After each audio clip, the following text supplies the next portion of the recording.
Sebuah video yang diduga sebagai kelompok etnis Uighur beredar di internet. Dalam rekaman tersebut tampak para tahanan dengan seragam berwarna biru duduk berbaris dan dibelenggu rantai. Rambut mereka terlihat habis dicukur dengan mata ditutup. Mereka diperiksa satu persatu oleh petugas. Setelah diperiksa, para tahanan tersebut dibawa pergi dari sebuah tempat yang disinyalir ada di wilayah Xinjiang. Menteri Luar Negeri Inggris, Lisa Nandy, mencurigai video tersebut merupakan tindakan genosida dari Cina terhadap etnik Uighur, sebagaimana dilansir dari Yeni Savak Minggu 20 Juli 2020. Nancy mengatakan apa yang dilakukan oleh Cina adalah perbuatan penganiayaan dan pembunuhan skala besar yang disengaja terhadap sebuah etnik. Dia meminta Inggris untuk menjatuhkan sanksi sepihak kepada Cina sebagaimana halnya yang telah dilakukan Amerika Serikat. Duta Besar Cina untuk Inggris, Liu Xiaoming, menyangkal video tersebut merupakan tindakan genosida. Dia bahkan mengaku tidak mengetahui adanya video itu. Dalam sebuah wawancara dengan BBC, Liu Xiaoming dihadapkan dengan rekaman drone tersebut. Xiaoming mengklaim Cina memperlakukan semua kelompok etnis dengan adil. Dia juga mengklaim etnik Uighur hidup dengan damai. Kelompok hak asasi manusia dan pemerintah barat telah vokal mengutuk perlakuan Cina terhadap Uighur. Kecaman dan kutukan mereka dialamatkan pada kamp kerja paksa di Xinjiang dan dugaan sterilisasi massal terhadap etnik Uighur. Xiaoming membantah tuduhan tersebut. Tidak ada yang disebut sterilisasi paksa di kalangan wanita Uighur di Cina, kata Xiaoming. Dia mengatakan tuduhan tersebut datang dari sekelompok kecil elemen kekuatan anti Cina.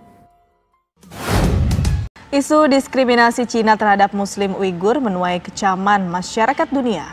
Amerika Serikat bahkan telah mengesahkan undang-undang mengenai Xinjiang untuk menginvestigasi tindakan persekusi Cina terhadap Muslim Uighur.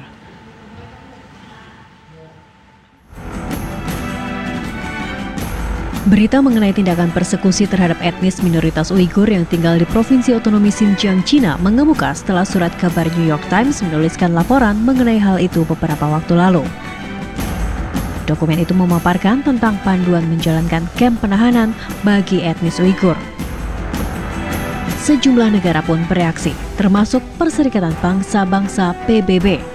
23 negara anggota PBB seperti Inggris, Australia, Kanada mengutuk tindakan pemerintah Cina yang menciptakan kamp penahanan bagi Muslim Uighur.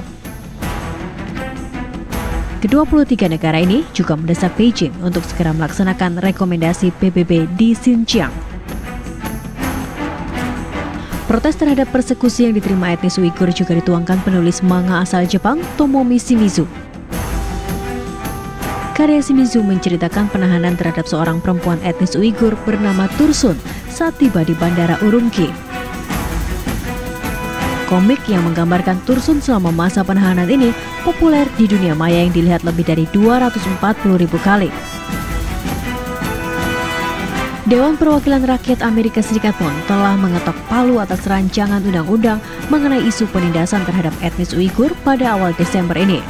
Regulasi ini mewajibkan Kementerian Luar Negeri untuk menyelidiki kekejaman pemerintah Cina di Xinjiang.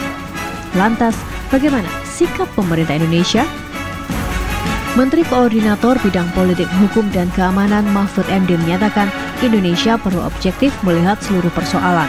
Mahfud menyebut pemerintah Indonesia akan mengedepankan upaya diplomasi dalam menyikapi persoalan ini. Sering kemudian dari kelompok masyarakat ada Majelis Ulama, Muhammadiyah, MUI sudah ke sana dan sebagainya. Kita cari jalan yang baik lah. Kita tidak bisa mendiamkan tentu saja peristiwa itu, tetapi juga kita harus tahu masalah yang sebenarnya. Karena di Cina tuh kawasan Muslim kan banyak juga, bukan hanya Uighur. Saya pernah ke Beijing, pernah ke berbagai tempat lain, aman-aman aja tuh. Tapi kalau di Uighur terjadi begitu, ada apa kan begitu? Kita harus mencoba lebih objektif melihat seluruh persoalan itu. Sementara itu, di tengah kecaman masyarakat dunia, pemerintah Cina bergeming. Beijing terus membantah adanya persekusi terhadap etnis Uighur. Tim TV One mengabarkan.